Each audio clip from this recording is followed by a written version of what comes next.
A ver, pensemos en la era de la razón. La promesa era increíble, ¿no? Un futuro brillante, un mundo libre de las cadenas del mito, de la tiranía, todo guiado por la pura lógica y la virtud. Pero, ¿qué pasa cuando ese sueño de la razón acaba teniendo dos hijos que se declaran la guerra? Imagínense, estamos en 1793, en pleno corazón de la Ilustración. El barón de Holbach pintó esta visión llena de esperanza. Una humanidad que por fin camina, con paso firme y seguro, hacia la verdad y la felicidad. Es, de verdad, la aspiración más alta de esa época, una promesa de emancipación total. Pero, y aquí viene lo fuerte, la ironía es brutal. Unos pocos meses después de que D'Holbach escribiera esto, mientras él mismo se escondía de los jacobinos, comenzó el llamado Reino del Terror. Miles y miles de personas fueron ejecutadas en nombre de esa mismita revolución. Y esto nos obliga a hacernos la pregunta central de todo este análisis. ¿Cómo es posible? ¿Cómo es que el sueño de la razón se transformó en una auténtica pesadilla? ¿Cómo una búsqueda de libertad terminó en un baño de sangre?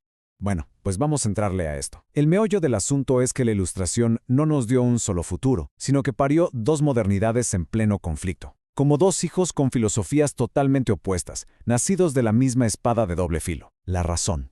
Y aquí están los dos protagonistas de nuestra historia. Por un lado, tenemos al bando del ego. Su guía, la razón y la lógica. Su meta, la autonomía a través de la diferenciación. Su gran proyecto era, en pocas palabras, desencantar el mundo, liberarlo de supersticiones. Y por el otro lado, el bando del ego, guiado por el sentimiento, que buscaba la unidad y la comunión para volver a encantar un mundo que se había vuelto demasiado frío y calculador. Hablemos primero del bando del ego. Su misión, hay que decirlo, era muy noble. Usar la razón, la objetividad, para liberar a la humanidad del dogma, del mito y de la heteronomía, o sea, de que nos gobiernen fuerzas externas a nosotros mismos. Y sus ideales más elevados, lo que el filósofo Charles Taylor llama hiperbienes, son de hecho la base de nuestra dignidad moderna. Hablamos del pluralismo, de la libertad frente al dogma, de la autodeterminación. Buscaban una libertad ganada a pulso, basada en la responsabilidad de cada quien. Pero, como en toda buena historia, aquí viene el giro. La razón, que se suponía que era la herramienta de liberación, se convirtió en sí misma en un instrumento de control.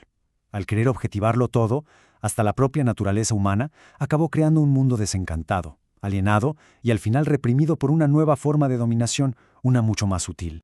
Y claro, como era de esperarse, en respuesta a este mundo tan frío y calculador, surgió una rebelión, la del sentimiento. El bando del eco, con el movimiento romántico a la cabeza, se levantó contra esa razón que sentían que era unilateral, que estaba desconectada de la vida. Hay una frase de Johann Gottfried Herder que captura perfectamente el espíritu de este bando. Él dijo: el amor es la forma de conocimiento más noble y el sentimiento más noble. Para ellos, conocer no era observar desde lejos, sino sentir desde adentro, ser parte de. Su misión era muy clara. Primero, rechazar ese falso mundo de las representaciones creado por la razón. Segundo, regresar al rico tejido del gran torrente de la vida. Básicamente buscaban sanar esa herida profunda entre la persona y el mundo, entre la humanidad y la naturaleza, a través de la comunión. Pero justo aquí es donde el bando del eco cometió un error garrafal. En su intento por ir más allá de lo racional, muchas veces terminaron yendo antes de lo racional. Confundieron una conciencia superior, una transracional, con un estado primitivo, prerracional. Y así iniciaron una búsqueda hacia atrás, una búsqueda de un paraíso perdido que en realidad solo existía en su imaginación. Imagínense como un tren, el expreso de la regresión, que va haciendo paradas cada vez más atrás en el tiempo. La primera parada fue idealizar la Edad Media como una sociedad orgánica.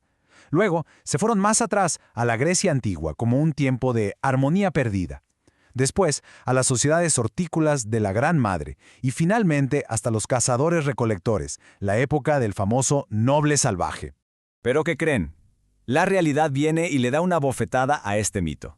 Investigaciones serias demuestran que, por ejemplo, el 44% de esas sociedades supuestamente pacíficas de la Gran Madre estaban de hecho en guerra constante. O sea que ese paraíso perdido pues nunca existió. Y esto nos lleva al clímax de la historia, a la gran paradoja. Resulta que ambos bandos, persiguiendo sus nobles ideales, irónicamente se convirtieron en sus peores enemigos. En su extremismo, los dos terminaron logrando exactamente lo contrario de lo que se proponían. La energía que movía al bando del ego era lo que los griegos llamaban eros, ese impulso por la libertad, por la diferenciación, por la autonomía. Es el deseo de ascender, de liberarse de ser uno mismo. Pero, ¿qué pasa cuando llevas este impulso hasta sus últimas consecuencias? Cuando la diferenciación ya no es solo distinguirse, sino disociarse por completo de todo. Pues se convierte en su opuesto, Phobos, el miedo, la alienación, la represión que nacen de un individualismo extremo. Al buscar una libertad absoluta, el ego se aisló del espíritu, de su comunidad y de la naturaleza, y lo único que encontró en esa soledad fue miedo. Ahora, vámonos al otro lado. La fuerza del bando del eco era el ágape, ese impulso hacia la unidad, la comunión, el amor desinteresado, el deseo de disolverse en algo mucho más grande.